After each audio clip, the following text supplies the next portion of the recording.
我身价万女，却一心给柳如烟当舔狗。柳如烟只是喊了句了，我立马烧了我爸灵位给她取暖。柳如烟的猫肾衰竭，我直接把自己腰子换到猫身上，连她的青梅竹马唐三，我也请回家做二少爷。可我做了这么多，他却和唐三暗中私通，害我性命，夺我家产，连孩子都不是我的。要不是我怀了唐三的孩子，你以为你有机会当我丈夫吗？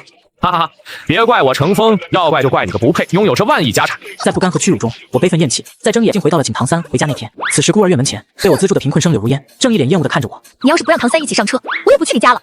若是换作从前，我恋爱脑附体，肯定会卑微退让。可惜不巧的是，我重生了。看着这对曾害我惨死的狗男女，心中铺天盖地的怒火化为嘴角一丝冷笑。那你就留下来，陪你的心肝唐三一起烂在这里吧。毕竟垃圾就该烂在垃圾堆。现场所有的人都瞬间僵在原地。毕竟上辈子我可是柳如烟身边忠诚的舔狗，不仅求着她去我家住，甚至为了让她开心，和她一起来请唐三回家做成事的养子少爷。可这两人却在我生病后，合谋害我性命，霸占了我的家产。那时我病入膏肓，柳如烟挺着孕肚，带着唐三叫嚣到我病床前。你以为我肚子里的孩子是你的？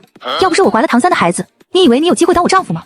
唐三搂着柳如烟，笑得一脸嘲讽。如烟怎么可能怀你这个蠢货的肉？生出来只会是个智障。如今再看见这两人活生生站在我面前，我恨不得活撕了这两。还想去我家？去地狱还差不多。唐三原本高傲看我的神情，一瞬间有些慌乱，但很快恢复如常。屁你我！程峰，虽然你家有钱，那也是你爸留下的遗产，用着你爸的买命钱摆大少爷身份，有什么可骄傲的？要不是如烟，你这种没脑子的纨绔少爷，我见一面都觉得浪费时间。上辈子唐三也是如此拿腔捏调，我抛下脸面求他半天，才勉为其难的同意跟我们一起回家。鼻孔看人的样子，仿佛他才是真正的豪门少爷。我哼笑一声，把手里拎着的唐三的行李箱扔到地上，显示我像是个仆人，为他鞍前马后的提醒。柳如烟则跟他大摇大摆坐上我的车，仿佛他们才是少爷小姐。安顿好后，我满头大汗，刚想上车，柳如烟却甩上车门。我最讨厌捍卫了，你别和我们一辆车了。如烟，你烦不烦？没听到我的话吗？滚！柳如烟向来对我没有好脸，她总是说我是拿你当亲近的人，说话才这么直的。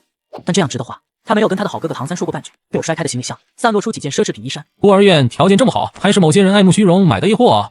一边鄙夷着金钱，一边又虚荣品牌，唐三你还真是又当又立。看着唐三一张脸涨红想要反驳，我给了他一个蔑视的眼神，直接打断他开口。我爸是意外身亡，可他留给我的钱就是几辈子都花不完，别人羡慕也只能干着急。看着他极度扭曲的神情，我压抑的心中喘过一口气。谁叫我命好？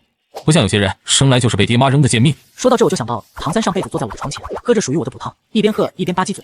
程峰，你都要死了，喝再多补汤也没用，我替你享用了，不必谢我。我恨不得现在就把他千刀万剐，多看一眼都觉得恶心。说罢我转身要上车，却被柳如烟一把攥住衣角，她脸色阴沉，张嘴就骂。程峰，你怎么能这么说唐三？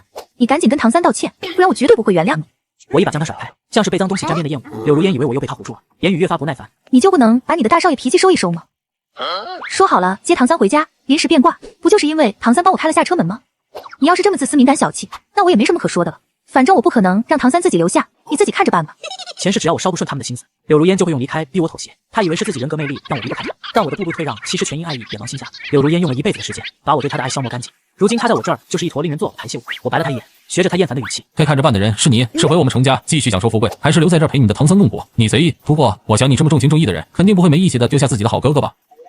柳如烟被我反将一军，一时不知如何接话。一旁的孤儿院和院长突然插嘴：“程峰，这就是你不对了。”何院长既是孤儿院名誉院长，也是我们所在大学的校长，年薪千万，而这些都是我程氏集团投建的。但他此刻却对我满嘴说教，手续都办清了，你又反悔？你想过这么做给别人添多大麻烦吗？都是20多岁的人了，还是这么不成熟？平时在学校就是这么教育你的吗？赶紧收起你的少爷脾气，跟柳如烟和唐三一起回家，别再无理取闹了。我父亲意外身亡时，我只有10几岁，这么多年里，何文昌竟潜移默化的一直在我的人生中充当着男性长者的位置。久而久之，他好像真的以为自己是我长辈，可以随意训斥我了。此刻我看着他道貌岸然的脸，只觉滑稽，一声嗤笑。何院长，人都说端谁碗扶谁管，1000万的年薪是柳如烟给你开，还是唐三给你拿？是我程家在养你。上辈子我在柳如烟这些人的影响下，形成了讨好型人格，处处退步忍让，反被这些东西骑到头上。现在我就让他们知道，我程家的饭不能再硬吃了。何院长，如果你不能摆正自己的定位，嫌办什么手续麻烦了你，那你可以辞职，或者我开了你。说罢，在他们诧异的目光中，我摔门上车，吩咐司机开车，路上车行处退。我心中翻涌的怒火才渐渐平息了下来，想着离世的父亲，想着父亲一手建立的家业，狠狠给了自己几耳光。上辈子我恋爱脑晚期，无药可救，对不起他们，这辈子绝不重蹈覆辙。可没想到办了几件事刚回家，竟在家里看到了柳如烟和唐三，还有我妈陈昭梅，三人坐在沙发上，其乐融融，宛若一家。不等我开口，我妈起身过来给了我一耳光。欺负同辈，忤逆长辈，程峰，你简直给你爸丢脸！你以为在外面作威作福，没人管得了你是吗？只要我还活着，你就别想狗仗人势的欺负人。先对如烟和唐三道歉，再去给何校长登门鞠躬。我父亲意外身亡时，我只有10几岁，这么多年里，何文昌竟潜移默化的一直在我的人生中充当着男性长者的位置。久而久之，他好像真的以为自己是我长辈，可以随意训斥我了。此刻我看着他道貌岸然的脸，只觉滑稽，一声嗤笑。何院长，人都说端谁碗扶谁管，1000万的年薪是柳如烟给你开，还是唐三给你拿？是我程家在养你。上辈子我在柳如烟这些人的影响下，形成了讨好型人格，处处退步忍让，反被这些东西骑到头上。现在我就让他们知道，我程家的饭不能再硬吃了。何院长，如果你不能摆正自己的定位，嫌办什么手续麻烦了你，那你可以辞职，或者我开了你。说罢，在他们诧异的目光中，我摔门上车，吩咐司机开车，路上车行处退。我心中翻涌的怒火才渐渐平息了下来，想着离世的父亲，想着父亲一手建立的家业，狠狠给了自己几耳光。上辈子我恋爱脑晚期，无药可救，对不起他们，这辈子绝不重蹈覆辙。可没想到办了几件事刚回家，竟在家里看到了柳如烟和唐三，还有我妈陈昭梅，三人坐在沙发上，其乐融融，宛若一家。不等我开口，我妈起身过来给了我一耳光。欺负同辈，忤逆长辈，程峰，你简直给你爸丢脸！你以为在外面作威作福，没人管得了你是吗？只要我还活着，你就别想狗仗人势的欺负人。先对如烟和唐三道歉，再去给何校长登门鞠躬。脸颊火辣，迅速肿胀。柳如烟扫我一眼，满是嫌弃，而唐三则是充满挑衅。前世的记忆涌来，我忍不住咬牙切齿。狗仗人势，我是程家名正言顺的继承人，我自己就是人士。倒是您不问青红皂白，为了几个外人打自己的儿子，天下怎么会有你这样的妈？我把重音放在了我家两字上。唐三眉头一蹙，两步到我跟前。程峰，你也太不懂事了吧？妈都同意了，长辈发话哪有你说话的份儿？一边的柳如烟也跟着帮腔，哼一声。程峰，我知道你是觉得唐三太优秀，处处压你一头，怕我和阿姨都更喜欢唐三，不爱搭理你，才这么横加阻拦的。但你这么跋扈，只会适得其反，让我们对你都更加厌恶。说完，他眼中满是期待的等着看我受伤的表情，如同训狗。前世在他们轮番的情绪霸凌中，我原本开朗的性格变得敏感自卑，甚至自我 PUA， 觉得必须得得到他们的喜欢，我的人生才是有意义的。但其实我的人生哪里轮得到这些垃圾指手画脚？我暴毙，回以嘲讽微笑，夸张的哦了一声。行，那你厌恶吧，从我家滚出去，你爱怎么厌恶就怎么厌恶，干我屁事！柳如烟卡巴着眼睛，愣在了原地。唐三眼神像是毒箭，刺到我身上。程峰，你这是想换个花招，让如烟多看你两眼，对吧？可我劝你还是见好就收，省得玩砸了收不了场，到时候又像狗一样哭着求如烟多看你一眼，很丢脸的。哦，对了，反正你追如烟从来都是没脸没皮，听说学校里大家都叫你舔狗少爷，真是给我们程氏丢脸。柳如烟在他的无耻理论中又扬起了高傲的下巴，仿佛看穿了我欲擒故纵的把戏。有些人就是生在钱堆里，也还是周身冒着便宜的气息，不像我们唐三，走到哪里都是坦坦荡荡的，惹人喜欢。我懒得咬狗，把目光落在没说话的陈昭梅身上。你就这么听着这些外人编排自己儿子？什么外人？我都说了要认唐三做儿子，你还这么嚣张，挨骂也是你活该。见我挑眉，他又紧接着说：不过只要以后你跟唐三和平相处，这个家总还是能容下你的。程峰，你爸走了，你世上哪还有亲人？我认下唐三也是为了给你作伴，你少不识好歹。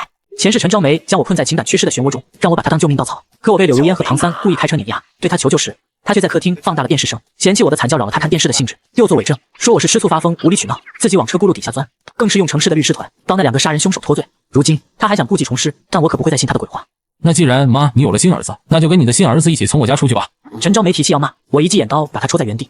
还有公司也不必要去了，毕竟程氏的一切是我爸留给我一个人的。不仅是这栋房子，程氏资产、公司的股份，我爸都留给了我。给陈昭梅的只有他房间里那一墙的奢侈品包和衣服。前世我未成年之前，一切资产由他代管，而我又困在他们设置的情感牢笼中，痛苦不堪，根本没想到资产的事。但我现在想明白了，人还是不能太贪心。我有钱就够了。回家之前，我已经去家族信托办理了接管，以后陈昭梅想要花程氏的一分钱，都得经过我的同意。我拍两下手，外面涌入两队保镖，把这几个垃圾都扔出去。柳如烟和唐三不明所以，还在叫嚣。程峰，这次你真的过分了，就算是你给我下跪道歉，我都不会轻易原谅你。我啧了一声，立刻有人堵住他的嘴。住手！你们知道我是谁吗？我可是程氏的少爷，是你们的主子，谁敢碰我，不想干了事啊！对待男人，保镖们明显更为利落，一拳打在他脸上。唐三吐出的血水里混着两颗牙。程峰，敢对你妈这样，你一定会遭天谴的。你就不怕被万人戳脊梁骨，不怕被雷劈死吗？他伸手刚要指我，指头立刻被攥住一撅，立刻传来嗷的一声惨叫，把他们扔出去。我又叫人把他们用过的东西一把火烧了。陈昭梅看着自己的奢侈品被付之一炬，竟哭着想冲进火堆想抢，被蒙在鼓里的唐三拉住劝他。这些东西他要烧就让他烧，妈，我再陪您去买新的。而柳如烟气急败坏的在门外对我跳脚。程峰，你要想再让我原谅你，除非你把这堆灰都拼起来。哼！我吩咐保镖把这群狗叫的东西都给我扔到荒郊。当晚我是在父亲的灵位前睡着的，直到清晨醒来，我虔诚上了3炷香，郑重的磕了几个头。我总觉得是父亲为我换了这次重生的机会。那一夜，我在睡梦中痛哭，梦到父亲坐在我床边，温柔的摸着我的头，对我说：乖儿子，以后要好好活下去。清早起来，顶着肿成核桃的眼睛看手机，发现学校大群竟然有对我的处分通知。被涉及程峰同学的网上举报，经调查核实，情况属实。我校建校以来，校风严峻，绝不允许此类恶性事件发生，更会对每一个在校学生一视同仁。现根据相关规定，学校研究决定给予程峰同学开除学籍处分。我正疑惑时，看到唐三发来一个恶有恶报的表情包，还有一条链接，点进链接，里面竟是柳如烟的实名举报。他一脸悲愤道：我实名举报程氏集团程峰先生，以前做事长期对我性骚扰。我虽然出身孤儿院，但我勤奋刻苦，品学兼优，考入大学。程峰对我产生非分之想后，借以学业威胁，逼迫我搬进他家。这些情况，学校同学都可以为我作证。程峰有着变态的占有欲，不允许我身边有任何异性，而且他心胸狭隘，就连他母亲和刚从国外回来的弟弟也被他赶出家门。我再也忍受不了程峰这样的精神凌辱了，所以我就算是撇上多年的学业，未来的前途，也要让人看清他的真面目。视频被人投流做了切片，传得人尽皆知，底下的评论水军混杂，控制着舆论导向。短短几天，程氏、程峰、强行包养女同学，生母幼弟当作假想敌等等博人眼球的关键词，频频冲上热搜。而学校官博也在此刻发出关于我处分的通知，更是将我推上风口浪尖。程峰我们学校的，人家柳如烟对他没意思，非得热脸贴冷屁股。程大舔狗也有今天，活该。程峰什么时候有弟弟了？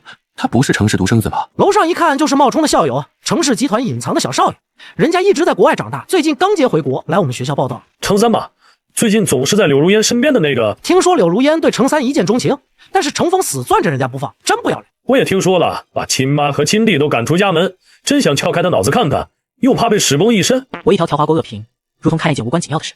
重活一世，我其实并不在乎他人的目光，但也绝不能任由他们泼脏水。唐三改了姓，作为程氏小少爷进了学校，每参加活动，被人问起就会做出黯然伤神的状态。我哥他从小就嫉妒心特别强，他威胁爸妈说家里只能有他一个孩子，还扬言要掐死我。如烟说的没错，我哥的确性格有缺陷，我爸妈也实在是害怕他对我做出什么偏激行为，才把我送到国外。就连爸爸的车祸意外，也是因为那天和我哥吵架开快了车。我们本来以为他大了就会懂事了，而且妈妈和我分别多年，彼此饱受思念之苦。可没想到我刚回来，我哥就怀疑我要和他抢如烟。唐三睁着一双无辜的眼睛，颠倒着黑白。柳如烟则在一边帮腔：是，我的确对程三一见钟情，可那又怎么样？我是人，又不是他程峰买回家的包和衣服，我有我独立自主的人权。这些话被添油加醋的再次放到网上。与此同时，陈昭梅也在自己的私人社交账号发布了一张她和唐三的合影，合影中他们两人抱揽着彼此，脸紧紧贴在一起。都是妈妈没用，让我的宝贝儿子受苦了，以后妈妈只有你这一个孩子。陈昭梅在网上向来以程氏娇妻的形象示人，风评很快转向我被程氏逐出家门，公司联系我说股票都受到了影响。三人成虎，当所有人都开始相信一个谎言的时候，谎言也就变成了真相。柳如烟给我打来电话：程峰，这几天不好过吧？如果你吃了教训，认识到自己的错误，过来给我们道歉，请我们回程家的话，我们也不是不能考虑原谅你。程峰，我劝你还是知错就改，不然程家以后怕是只有我这一个少爷了。我没听完他们的狗吠，直接挂断电话。想玩那就陪你们玩玩。随即盛世官博发出一条消息：金丝却能下几个蛋未可知，但程氏从来只有一个继承人程峰。我转载了这个条消息，并同时宣布，下周五晚8点，程氏直播间带您一探真假少爷的真相。这条消息被直接顶到爆。直播前夕，我接到陈昭梅的电话，满是质问：程峰，你究竟还要闹到什么时候？程氏是我和你爸的心血，我绝不能看着他毁在你手里。我坐在集团总裁办公室的老板椅上，伸了个懒腰。打着程氏的旗号，一直做跳梁小丑的不是你们吗？程氏是我爸的心血，你一个每天就知道买包百货的金丝雀，就别给自己贴金了。这么多年，你从程氏账上偷转移的那些钱，我已经都搞清楚了，等着律师函吧。说罢我挂断电话。这么多年，我虽然恋爱脑入骨，可学习其实一直没有落下。毕竟小时候我可是跟着我爸一场场商战走过来的，耳濡目染，刻进骨髓。现在我身边没了这帮拖后腿的垃圾，我商克实战双结合，公司事宜上手飞快。我用手里程氏的股份拿到话语权，把这么多年来陈昭梅安插进来的人一个个拔出去。他们沸沸扬扬打舆论战的时候，我已经将程氏彻底握在手中。下面就该是我主导风向了。直播如约而至，开播后不到1分钟，断层式登顶，而且还在源源不断的增长。我看人数差不多了，一句废话没有，直接拿出唐三当初在孤儿院的记录。何文昌这个院长拎不清，可院里总有人知道自己拿的是谁的工资。而且我还提前联系了唐三之前的同学，跟他们连线帮忙作证。唐三虽然住在孤儿院，但在陈昭梅的授意中，一直都是在校外贵族学校上课，生活奢靡，出手阔绰。唐三和我初中一个班，我对他印象特别深刻，因为那时候他就是个小混混，经常伙同校外人员霸凌同学。这是我们的初中毕业照。我是唐三高中同学，也是曾被他霸凌过的受害者。就因为他当时的女友欺负我时，我反击了，他就找人把我抓到卫生间，殴打我，逼我喝马桶里的水，还拍了视频上传到网上。我被他们折磨到重度抑郁，多次想要自杀。女孩撸起袖子，露出自己胳膊上的道道白痕。女孩放出的视频里，唐三在镜子中一闪而过的嘴脸，见之可怖。事实面前，网友们骂声一片。可就在此时，陈昭梅、唐三、柳如烟、何文昌一行4人竟然来了公司，闯入了我的直播。他们强行入境，陈昭梅面对镜头一脸悲愤。作为我先生的未亡人，作为孩子的母亲，我实在不能再让程峰用几段合成的视频找几个拖在这妖言惑众。恳请大家不要听信一面之词，也听一听我们的真相。工作人员询问我要不要中断直播，我摇摇头，在一边审视着他们表演。咱们先请何院长说一下情况。我是孤儿院的院长何文昌，也是这几个孩子现在所在大学的校长。相信大家上网都能搜到我的信息，我以我的人格担保，程峰所说都是谎言。程三同学是程家的儿子，又怎么会在孤儿院长大？而且就程三同学入校以来的表现，我相信他绝对是个有素质有家教的好孩子。对比之下，程峰同学的人品才更为堪忧。他说的口水飞溅，指着我鼻子，情绪激动。你以为我是在为程氏工作吗？不，我是在为教育事业奉献。今天就算是你用程氏的名义把我开除，我也要告诉你一个事实。程峰，你品行不端，学校已经将你开除。你这样的人不配做我的学生。他的慷慨激昂并没有消减弹幕中的质疑，这时陈昭梅拿出有力证据，这是我和程三去3甲医院做亲子鉴定的全程录像，而这是我们的亲子关系证明。薄薄的纸上明确写着唐三和陈昭梅是母子关系。陈昭梅的确是唐三的母亲，这件事我上辈子直到死才知道。那时我飘荡在家中，看着陈昭梅叫人把家里一切属于我的东西统统烧掉。别让这些东西碍我宝贝儿子的眼。他甚至还请了人做法事，想要将我的灵魂永远困住，叫我永世不得超生。程峰，你活着当了一辈子程家独子，现在也该轮到唐三了。亲子证明面前，网友们纷纷发出反转惊叹，指责我满口谎话，搭台唱戏演砸了，又骂我没人性，不仅气死父亲，更是逼得母亲弟弟多年不得相见。各种谩骂刷屏中，唐三流下了鳄鱼的眼泪。哥，我已经因为你多年和父母分离，你还要我怎么样？合成视频找人做伪证，不就是想把我赶走，不和你争城市吗？一直在边上冷眼旁观的柳如烟对我咬牙切齿。都是因为你，害得唐三吃了这么多苦。现在你眼看着留不住我，就打起程氏的主意。你和唐三都是程家的儿子，再说还有阿姨在呢，程氏什么时候轮到你做主了？陈昭梅则激动得浑身发颤，她眼眶通红，声音哽咽。当初你利用你爸对你的舐犊之情，用性命逼迫他提前立下遗嘱。你爸本来是打算安抚好你之后再改遗嘱，把公司给比你优秀几万倍的弟弟继承的。可你知道了这个消息后，竟然和你爸大吵，要死要活，导致你爸情绪激动出了车祸。程峰，是你不顾亲情在先，如今也别怪我这个当妈的心狠，我不能看着你逼死你爸，再逼死你亲弟弟。有我在一天，程氏就轮不到你说了算。他话音刚落，门外传来一声苍老却威严的声音：我儿子没了，程氏不由他的儿子说了算，难道由你这个外人说了算？陈昭梅惊恐地转过头，众人诧异的目光中，我起身向前，恭敬地扶着老太太的胳膊。奶奶，您来了。接到你的电话，我就赶紧叫家里的专机送我。乖孙别怕，有奶奶在，我看哪个不入流的东西敢欺负你。柳如烟和何文昌不知所以，面面相觑。何文昌颇有这个4人团主心骨的意思，往前2步迎上来。老太太，您刚刚说程氏是您儿子的，您是程总的母亲，语气满是质疑。何文昌皮笑肉不笑，我们可没听说过程总有母亲，您不会是乘风过来的演员吧？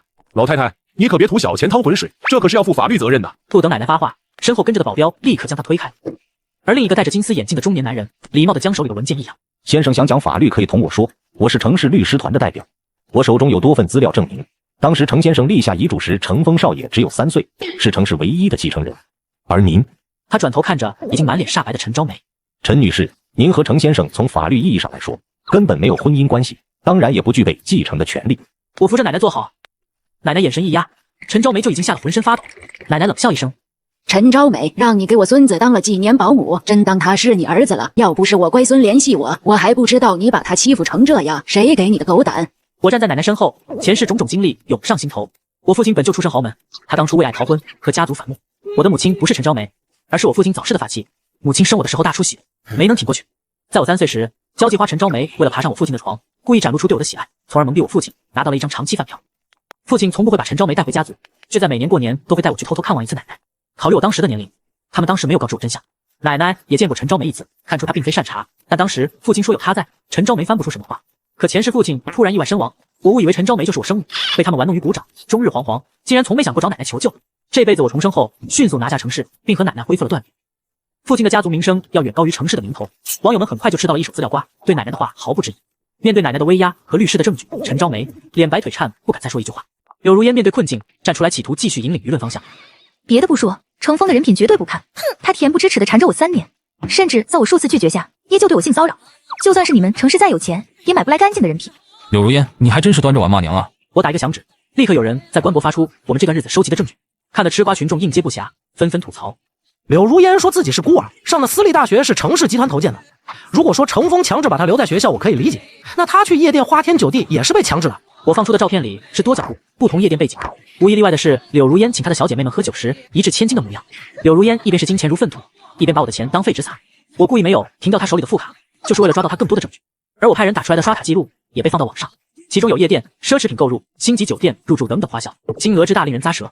甚至还有她和唐三花我的卡去购物，在酒店大堂开房、一路拥吻等等视频，时间、地点和我的流水记录都能准确对应。我叫人做了一目了然的 PPT， 方便大家最直观理解。看得瓜友咬牙切齿。那个柳如烟说程峰性骚扰她，我想知道她对性骚扰的定义是什么？用钱砸吗？程少爷，我恳请您百忙之中骚扰我一下，我事少活好，有良心，不咬主人。程哥，性别有事也不必砍得太死。柳如烟这可真是癞蛤蟆敲门，恶心到家了。评论区一派滔天骂声中，唐三神情激动地吼起来。不对，你们别都被程峰带偏了。就算我妈没有名分，我也是我妈和我爸的孩子。法律规定，婚生子女和非婚生子女享有同等权利，程氏也该有我的一半。他说着，进一个滑跪到我奶奶面前。奶奶，我是程三，以前阴差阳错，咱们祖孙不得相见。今后我会比程峰对您好上千万倍。奶奶，我一定会孝顺您的。虽然可恶，但的确如此。放在古代，一个外室生的孩子也敢在嫡子面前这么嚣张，可惜现在是法治社会。程峰，你耍心机把奶奶藏起来做自己的靠山，可我身上流着的也是程家的血脉。奶奶看中的不是我们是哪个女人所生，而是看中的我们都有一个父亲。所以就算我妈没名分，我也该和你一样，依旧是程氏的少爷。你已经独享了多年程氏的荣耀，现在也是时候平分了。他说着，又一脸谄媚地看向奶奶。奶奶，您相信我，我一定会孝顺您的。先别说程氏的程是我的姓氏，就算我老婆子真的像你污蔑的那样，是个封建余孽，只看重父权血脉，那也得有个前提，你得是我儿子的种啊！唐三一张脸僵在原地。奶奶，您什么意思？意思就是你这个野种，别来沾边。奶奶示意律师出示证据。我父亲当初为了确保所有家产都是我一人的，早就做了结扎手术。看着唐三地震般的眼神，我伸手指向何文昌。你爹在那呢。何文昌脸色瞬间煞白，他第一时间看向陈昭梅，言语慌张到忘记了遮掩，就这么在镜头前质问了出来。你不是说孩子打了吗？你不是说这是你和程总的儿子不敢让他知道才养在孤儿院吗？印象中我小时候，陈昭梅的确消失过几个月，当时他跟父亲说的是他要回老家去处理老人的丧事。现在想来，应该就是月份大了，瞒不住了，去生孩子。他是知道我父亲做过结扎的，这一切都是他计划好的。陈昭梅浑身颤抖着，捂脸痛哭。唐三如同经历晴天霹雳一般。不可能，我是程氏集团的少爷，我就是程总的儿子，我绝不可能是这个。他指向何文昌的手指都在颤抖。我轻轻弯腰伏在他耳边低语。可你就是这个畜生的儿子，就连这个畜生自己都不知道。唐三，这是你的报应。唐三情绪崩溃一般冲向何文昌，狠狠揍上他的脸，痛哭不止。何文昌突然像是疯了一样推开捶打自己的唐三，伸手掐住陈昭梅的脖子。你这个贱人，一切都是你计划好的，是不是？你生下这个孩子，想领养未遂后，让我跟在程总车里做手脚，他死了就死无对证，人人都知你是他养的女人，只要你一口咬定这是你们的孩子，就可以继承程氏的财产。贱人，你他妈的害了我一辈子！前世我被柳如烟、唐三联手碾压死后，唐三有些害怕地问陈昭梅是不是真的没事。陈昭梅眉眼皆是一派冰霜，告诉他，只要我们母子齐心，一定没事的，又不是第一次了。当初程总的事儿能过去，现在程峰的事儿也能过去。何文昌掐着陈昭梅的脖子往地上磕，把人摔得口喷鲜血，血溅了唐三一身，烫得他惨叫一声，惊恐地拽着柳如烟的手。如烟，可从刚刚被我用证据堵住嘴的柳如烟，一把将他推开，狠狠扇了他几个耳光。你跟你妈装成是少爷骗我，让我放弃真正的程家少爷，跟你们这两只野鸡混在一起。唐三，你敢这么坑我，你对得起我吗？他抓起桌上的杯子，狠狠摔倒地上，捡起瓷片，疯狂朝着唐三的裤裆划去。我和奶奶在保镖严密保护中，冷眼看着这场混战，直到远处的警笛缓缓传来，陈昭梅被何文昌当场掐死。何文昌一次受人指使谋杀，一次激情杀人，两罪并罚，判处死刑立即执行。唐三被柳如烟进了身，情绪受到了毁灭性打击，疯了，整天在街上游荡，疯疯癫癫地说自己是程氏少爷。某个伸手不见五指的黑夜里，他被一伙匪徒拖到了国外，从此失去了踪迹。最后一次被人提及是这伙匪徒被抓，罪名是组织贩卖人体器官。柳如烟故意伤人，被判了5年。他出狱时，我的程氏股价已经翻了好几倍。没想到柳如烟竟然舔着脸又来找我，他跪在程氏集团门前哭嚎：以前都是我眼蒙心瞎，看不出那两个贱人的诡计。程峰，这5年我想明白了很多事，人不该作践别人的真心。我想好了，今后我对你会一心一意的。程峰，原谅我无意犯下的错，再给我们一次机会吧。我知道你做这一切都是为了让我醒悟，我现在醒了，我真的知道错了，我以后一定全心全意的爱你。周围路过的人都纷纷驻足，用手机拍下他的丑态发到网上。疯了的癞蛤蟆都不敢想的事儿，这婆娘就这么说出来了。我操，这不是5年前那个捞女吗？柳如烟早已社死在现实生活中，她当初因我见了本不属于她的天地，由奢入俭，她再回不去了。但柳如烟只在城市门前喊了2天，就不见了踪影。奶奶问我把人搞去哪里了，我耸耸肩。您那个老姐们的孙子，最近我们不是在谈合作吗？他嫌烦，说要给柳如烟介绍个工作。他说他朋友在缅甸开了个店，相识一场。我衷心的希望他长命百岁吧，长命百岁，在人间炼狱赎罪。你这个小机灵鬼，恋爱谈的怎么样？全凭奶奶安排。你比你爸聪明。我笑了笑，那么多白富美摆在面前，我可不会再重蹈我爸的覆辙。毕竟不是每一个人都有转世重来的机会。